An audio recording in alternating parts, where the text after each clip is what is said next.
Hi everybody, welcome to this edition of ISS EDtalks. Our guest today is Dr. David Blattner. Dr. Blattner is our Chief Technology Officer and Director of Media Services, and also wears lots and lots of other hats. But we're going to be talking to Dr. Blattner today, particularly about some exciting news that the Iredell Statesville Schools received recently, and that is our acceptance into the League of Innovative Schools. So, Dr. Blattner, welcome. Thank you for being here today. You and I are just getting back from a trip to Pittsburgh, where we spent a couple of days with some of the other members of the League of Innovative Schools. And this is 72 school systems from around the nation. And the time that we were there in Pittsburgh, we were visiting several of the schools there. What did you take away from the conference? Well, it was quite a cool conference, one that got to look differently at how different schools are attacking some things we've been trying to do for a long time. We got to visit it's Avonsworth, Elizabeth Forward, and there's one other school system that I know you got to visit too, that I didn't. I also got to see things about partnerships, which was, I think, very strong there. But one big takeaway that I took of being Director of Media Services is how they're tackling this problem of the library changing. The library being a storehouse of knowledge and all these books, and that's where the computers are. Well, with the Impact One-to-One initiative, with the internet, it has not made them, it's made the way we use them completely different. And they had, especially at the schools we went to, they had kind of tackled that. Mm-hmm. And one of them that I wanted, it was actually very interesting. There's one Elizabeth Forward when we went there. First thing you walk in, to the left, you see a coffee house. Mm-hmm. And it's complete, and it was staffed by the OCS students, mm-hmm. and run by the child nutrition. And it was a way of drawing students into this space because they've kind of gone away from that space for a while. Yeah. But once they got in there, there was a sound room that they can work with. There was a video studio they could work with. There was flexible spaces that they can create work groups and like that.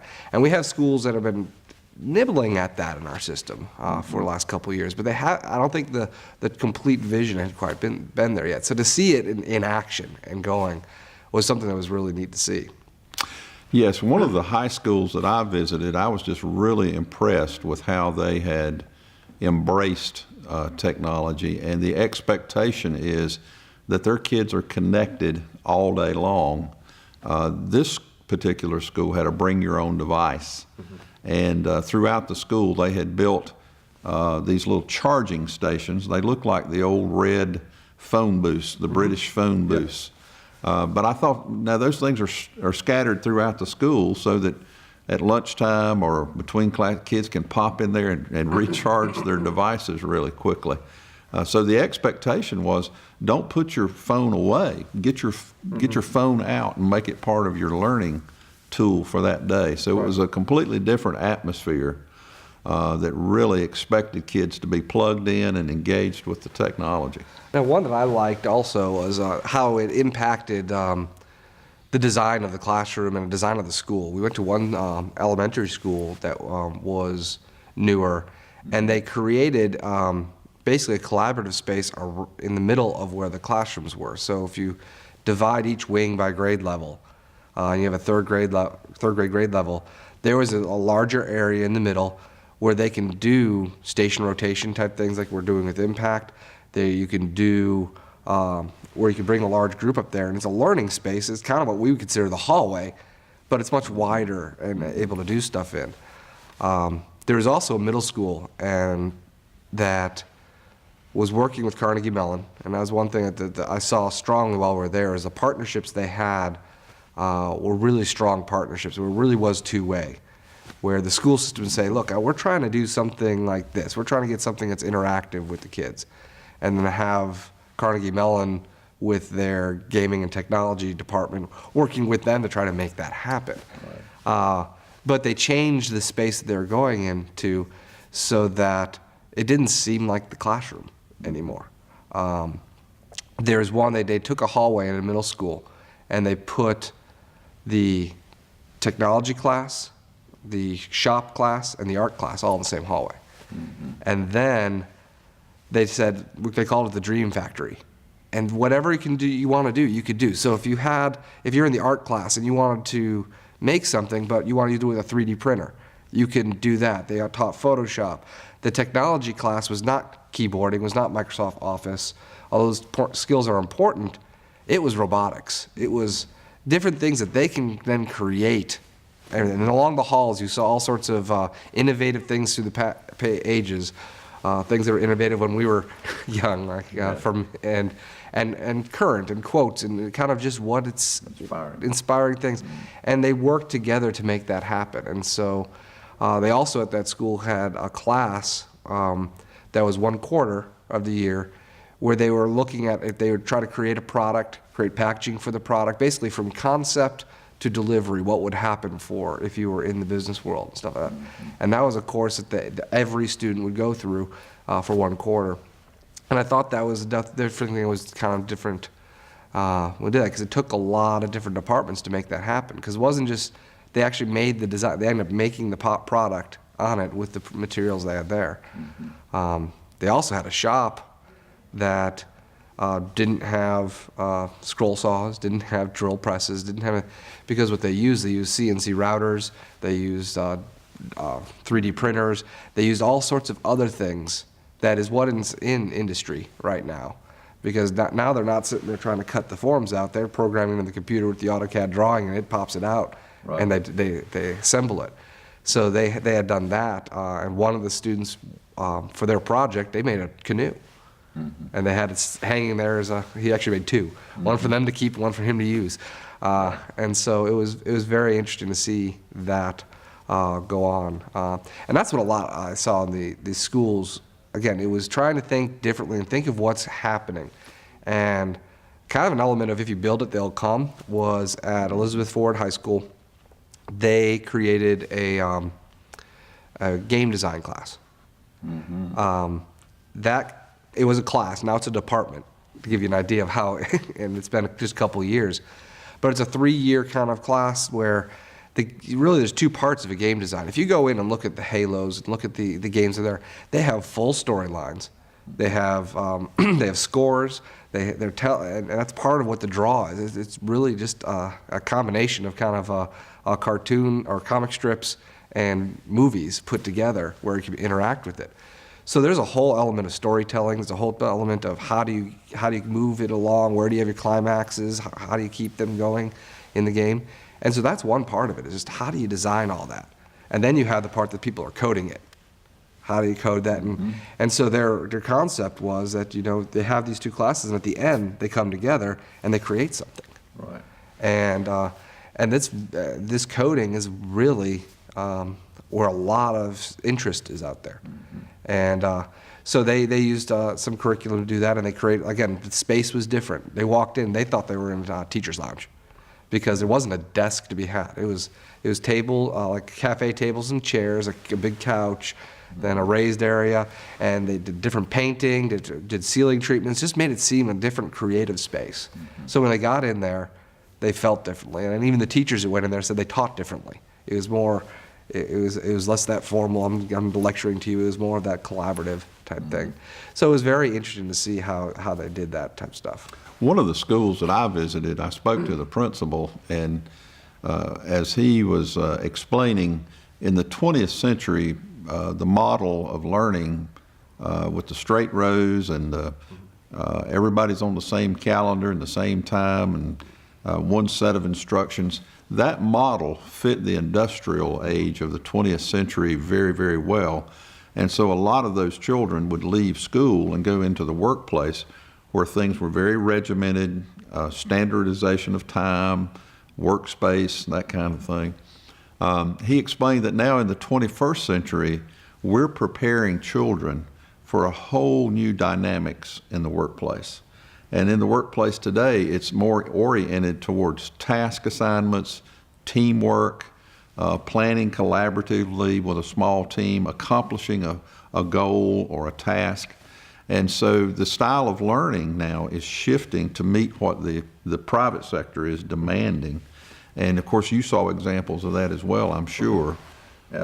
When you had shared with me the gaming company you went to visit, Yeah, Shell Games. Shell Games, you had shared with me and how it was basically a big room that had flexible seating. Everyone had their own identity. I mean, Right. It is in downtown Pittsburgh. They have about 100 employees, and their product is manufacturing video games. Now, what child today wouldn't want to be a video game designer? But it was amazing to go into this. It was an old industrial factory that they had converted, but everything is under one roof. And you've got rows and rows and rows of mobile workstations. It was just incredible to see, but very highly trained, intelligent people working together. They are given tasks. The team comes together. They set their work schedule. We're going to come in at 10 o'clock. We're going to work this Saturday. Lots of independence and just free thought is what drove that business. I saw lots of, I guess you'd call them geek type people, but they make their living producing video games. And of course, partnership with a lot of the schools up there to let kids come in and work internships.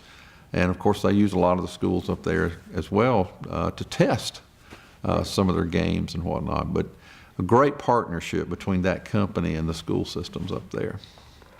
and I saw in that same partnership, there was a partnership they had with the Children's Museum Yes. of Pittsburgh, and that was a lot of maker kind of stuff. Hands-on. Discovery, self-direction. Yeah, they went through different tech. I mean, it was interesting to see how they went through it and led them in decision making they're going to have to make later on. Like they have a project they're doing, so they bring in all sorts of materials, wood, textiles, this, that, the other, and they talk about if you're going to make it out of cardboard, whatever it is you want to make, what are the pros and cons of that? Do you need something more rigid? Do you need something more flexible? And started teaching them, one, about those vocabulary words, because they were targeting elementary, about what all those things mean.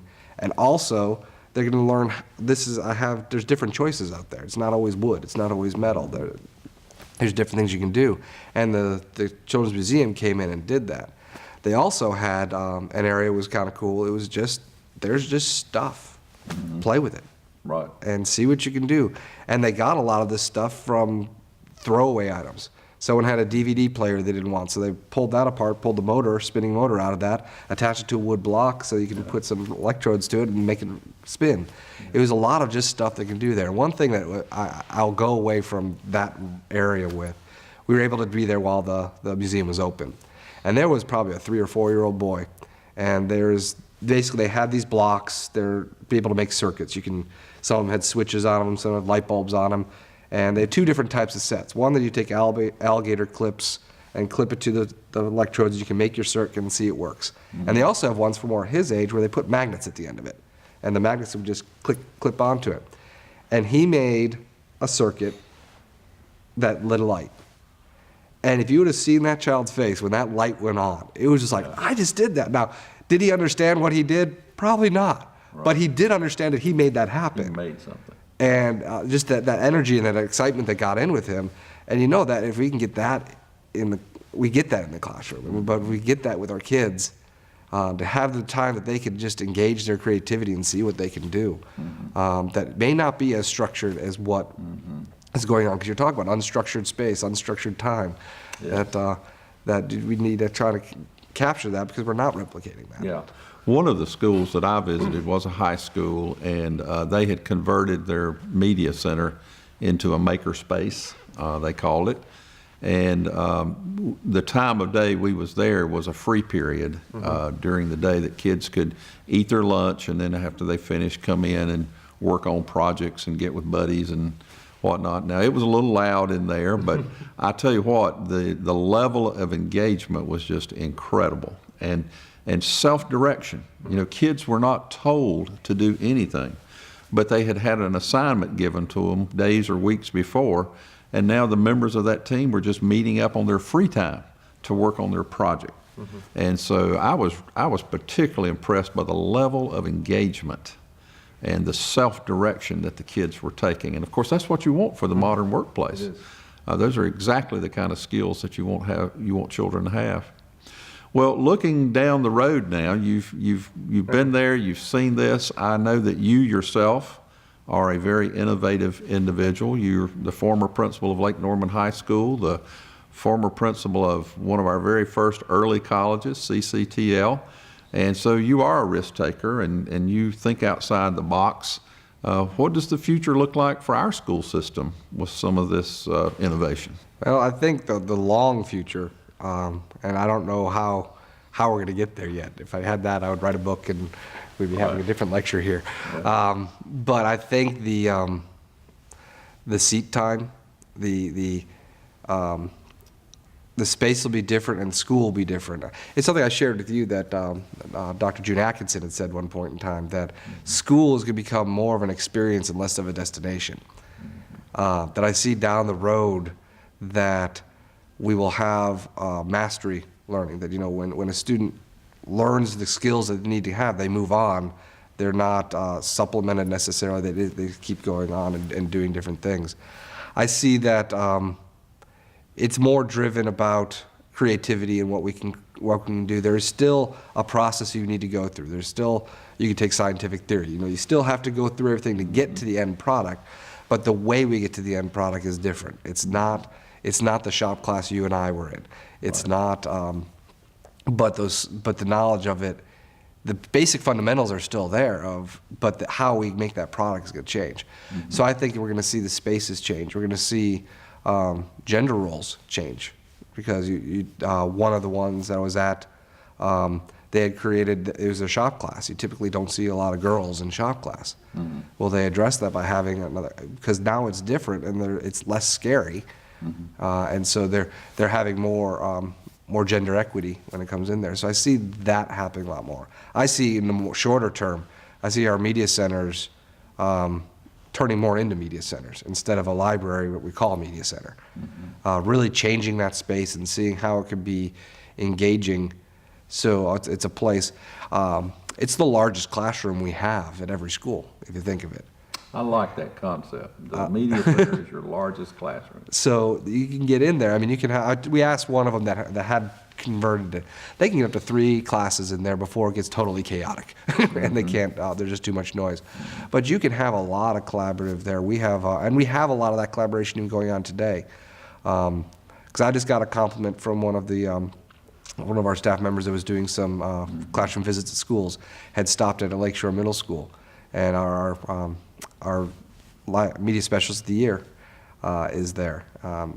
And when you went in there, you saw kids in centers working in different things, doing different things, teacher over here working with them, media specialist over here working with another group. It was an atmosphere that you're talking about.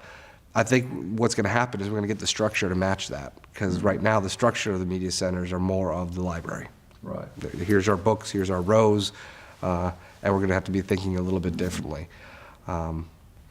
I saw lots of examples of STEAM and STEM work taking place in these schools too. And so this concept of makerspace complements that type of learning beautifully. Actually, the hallway I talked about, technology, arts, and shop, that's STEAM in essence right there. Yes. And if you would elevate that to a high school, it could be your physics department, it could be your shop department, and it could be the visual performing arts, and your art. It could be all there. Yeah. I know we had made an attempt at that at one point in time, but I think we were a little bit ahead of our time at that point in time. We didn't quite get it, but I think the technology is caught up now that we can do more of that, and so I thought that was very interesting to see that. Well, and we're very fortunate too now that we do have our one-to-one initiative, and kids do have access to high quality technology, which certainly complements all of this. Mm-hmm. I saw examples of this also in elementary schools that I visited up there. So it's not exclusive to middle and high schools. You can start very, very young ages with STEM and STEAM.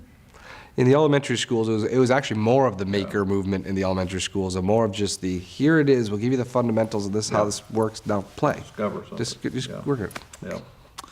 Well, I think these are exciting days, and I think what we saw while we were there in the Pittsburgh area certainly aligns with this concept of individualizing and customizing learning to fit the individual needs of children.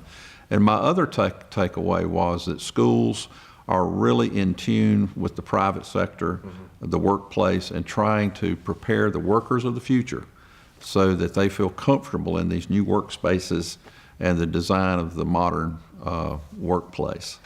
The other thing I know you'd comment on when we were there, and I saw as well, it's also a lot of committed staff working hard. Yes. Parents coming in, getting training on things, and being part of the classroom. Right. It was in there. And I don't know if you remember the quote that they had from Mr. Rogers, because Mr. Rogers, as you know, is from Pittsburgh. Right. Do you remember that? Because actually, I brought it if you don't mind. Sure. I had to find it first. But yeah, it was a quote that came from Fred Rogers, straight from his notes, and I think it really tackles the staff portion of it. It says, "In our Orwellian age, more and more children are being exposed to fancier and fancier machinery. Many schools are using computers in their children's daily routines. No matter how helpful they are as tools, and of course they are very helpful tools, they don't begin to compare to the significance of the teacher-child relationship, which is human and mutual. A computer can help you learn to spell hug, but it can never know the risks or the joy of actually giving or receiving one." And I thought that we talk about a lot about technology, Right. but there are people behind all of that. Well, that sums it up very, very nicely. And I think all of this is just trying to enhance the work that teachers do with children on a daily basis. There is that magic moment where the teacher and the child connect and learning takes place. And that's what all of this work is about, and trying to make it fit the new landscape of the 21st century and get our kids prepared for life in the 21st century. Well, David, thank you so much for coming by today, and thank you for watching. Stay tuned, because we hope to launch several of these initiatives in our school district very, very soon. We're very proud of the fact that Iredell Statesville Schools was one of 72 schools throughout the nation to be joining the League of Innovative Schools. And we will look forward to traveling and seeing some other innovations throughout the nation. And one of these days, we're going to invite the League to come to our community and visit our schools and see some of the great work taking place here. But thank you again for watching.